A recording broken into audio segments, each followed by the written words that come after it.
जय जगन्नाथ सांग माने आपण मान तो जानिछंती एबे चलीची इंचड़र समय।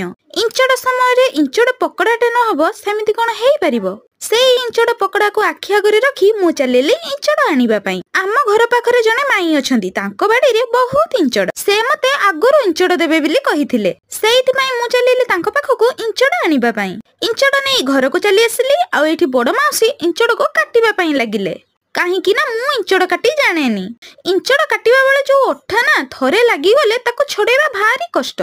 खास सेई डररे परा मु इंचड़ काटुनी। व्यस्त हंतिनी म धीरे धीरे शिखि जिबिनी।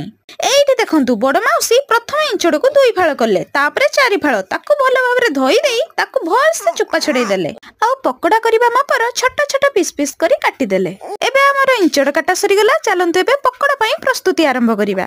इंचड़ को प्रथमे भलो भाबरे धोई सेथिरे हळदी आ स्वाद अनुसार लूण पकेइबा। सेथिरे लंका गुंड देई बेसन आ अरारोट पकेइबा। एबे ताको भलो भाबरे गळेई नेबा। ताको गळेई सरिबा परे करेई रे तेल पकेई तेल गरम होबा परे ताको छानिबा को आरंभ करिबा। ताको किछि समय हेबा पई छाडी देबा। तापरे पुणी एपट सेपट करि नेबा।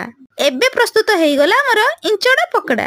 कोन सांग माने ए वर्ष आपण माने थरे भी इंचड़ पकोड़ा करिलेनी तो जदी करिलेनी ताहले कमेंट माध्यम रे मते निश्चय जणाइबे। एइठी तो हमर इंचड़ पकोड़ा हेई गलानी। चलंतु एबे प्लेट रे सजाई देबा। मु भी तो एठी इंचड़ पकोड़ा को सॉस संग रे खाइबा पई लागि पडिली। तबे आपण माने भी जानतु इंचड़ पकोड़ा करी खांतु।